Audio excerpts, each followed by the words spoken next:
Donald Trump's presidency is spiraling into chaos as the Jeffrey Epstein files scandal engulfs his administration, exposing his cowardice, corruption, and desperate attempts to dodge accountability.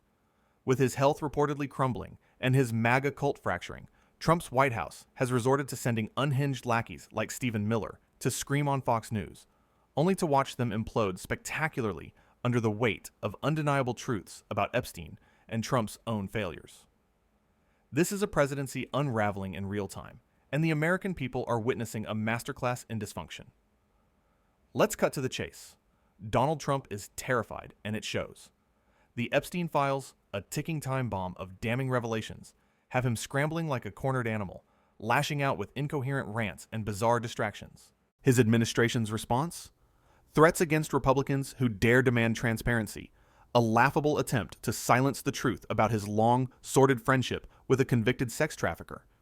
You'd think a man who fancies himself a political genius would have a better strategy than sending Stephen Miller, a walking caricature of rage and bad hair, to Meltdown on live television. But no, that's the best Trump's got, and it's as pathetic as it sounds. The Epstein scandal isn't just a story. It's a gaping wound in Trump's presidency, bleeding out credibility by the day. Reports confirm Trump's name appears multiple times in the Justice Department's Epstein files, a fact Attorney General Pam Bondi reportedly whispered to him back in May. Yet instead of addressing this head-on, Trump's team has doubled down on denial, labeling the entire affair a Democrat hoax. A hoax? Tell that to the survivors of Epstein's abuse, who stood bravely before Congress, demanding justice and exposing the gut-wrenching reality of their trauma. These women, some as young as 14 when Epstein preyed on them, aren't pawns in Trump's political game. They're living proof of a broken system that let predators like Epstein, and possibly his powerful friends, skate for decades. Trump's panic is palpable. He's not just dodging questions about Epstein. He's trying to bury them under a mountain of lies and misdirection. Take his decision to send Congress home early, with House Speaker Mike Johnson, ever the loyal lapdog, bending the knee to shut down the House before Epstein could dominate the headlines. It's the kind of move you make when you're guilty, desperate and out of options. But Congress is back, and guess what? Epstein's name is on everyone's lips, from bipartisan lawmakers to the growing chorus of Republicans breaking ranks with Trump's cult. Representatives like Thomas Massie, Marjorie Taylor Greene, and Nancy Mace are defying their leader, pushing a discharge petition to force the release of the full Epstein files. This isn't just a crack in MAGA's armor. It's a full-blown fracture. And then there's Trump's health, or lack thereof. Whispers about his deteriorating condition have grown into a roar, with even his own supporters noticing the absences and erratic behavior. For 5 days, the man who claims to be the hardest-working president in history was nowhere to be found. Stephen Miller's unhinged Fox News rant, where he screeched about Trump's stamina and transparency, only highlighted the absurdity of the administration's spin. If Trump's so energetic, why is he vanishing for days at a time? If he's so transparent, why are the Epstein files still under lock and key? Miller's meltdown was less a defense of Trump and more a public admission of a presidency in freefall, with a leader too weak to face the truth and too corrupt to care. Let's talk about that corruption. Trump's entire shtick is built on the myth of being an anti-establishment warrior, yet here he is, weaponizing the government to protect himself and his cronies. He's defunded NPR, claiming bias, while strong-arming media companies like Paramount and Skydance into establishing bias monitors to curb negative coverage of his administration. He's banned books like Maya Angelou's I Know Why the Caged Bird Sings from military academies and threatened to strip funding from schools that dare teach about racial discrimination or diversity. This isn't free speech. It's propaganda dressed up in a cheap red hat. Trump's vision of America is one where dissent is crushed, truth is buried, and the only voices allowed are those singing his praises. The Epstein files scandal lays bare the rot at the heart of Trump's presidency. His administration's refusal to release the documents, despite campaign promises to do so, has sparked outrage even among his MAGA base, with 36% of Republicans disapproving of his handling of the issue, according to a Quinnipiac poll. This isn't just a political misstep. It's a betrayal of the very supporters who've stuck by him through every scandal.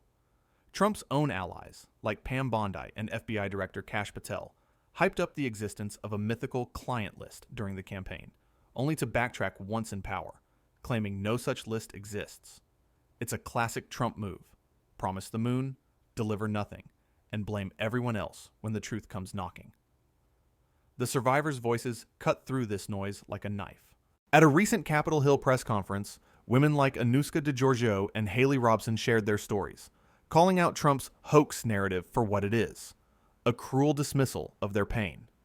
DeGiorgio, abused by Epstein and Ghislaine Maxwell as a teenager, pleaded with Trump to use his influence to release the files, while Robson invited him to meet her face-to-face to understand the real trauma.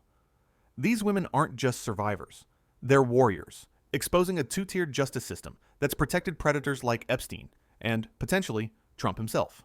Their courage stands in stark contrast to Trump's cowardice, a man who'd rather hide behind his Truth Social rants than face the reality of his past. Trump's attempts to distract from the Epstein scandal are as pathetic as they are predictable. He's lashed out at old foes like Barack Obama, accusing him of treason, and even turned on his own supporters, calling them weaklings for demanding transparency.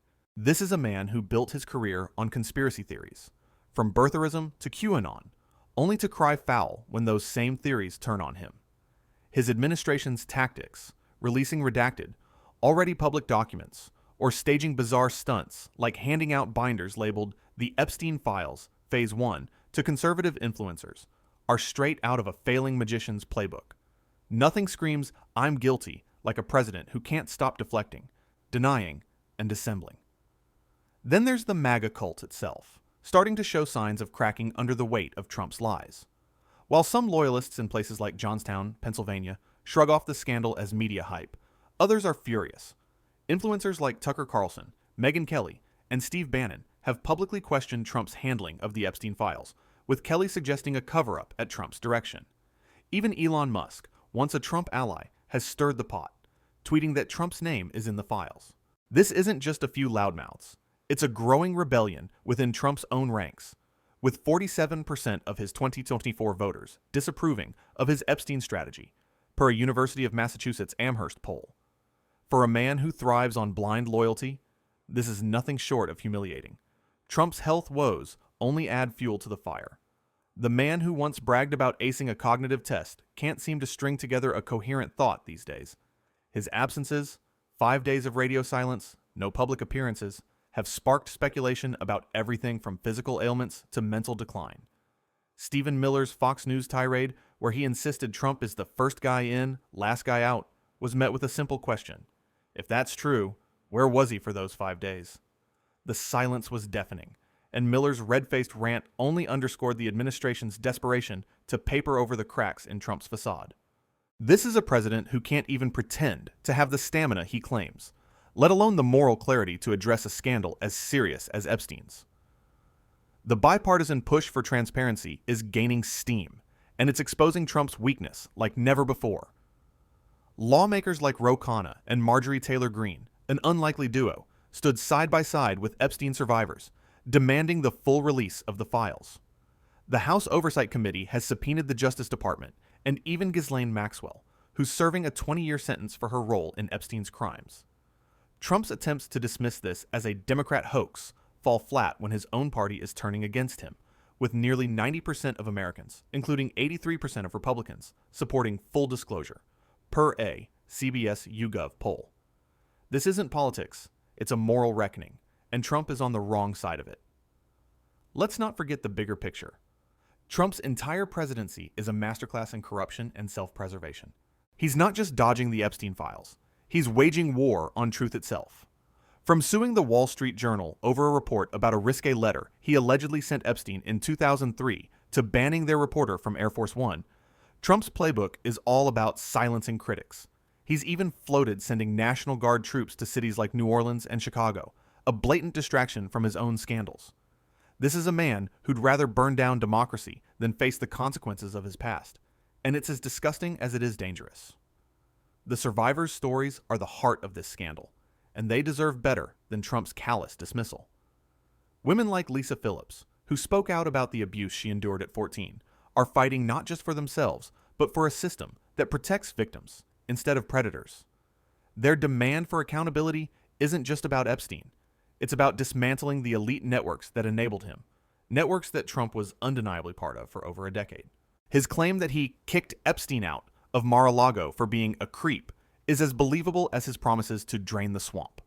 The truth is, Trump reveled in Epstein's world, partying with him at lavish soirees and praising him as a terrific guy in 2002. Now, faced with the consequences, he's running scared.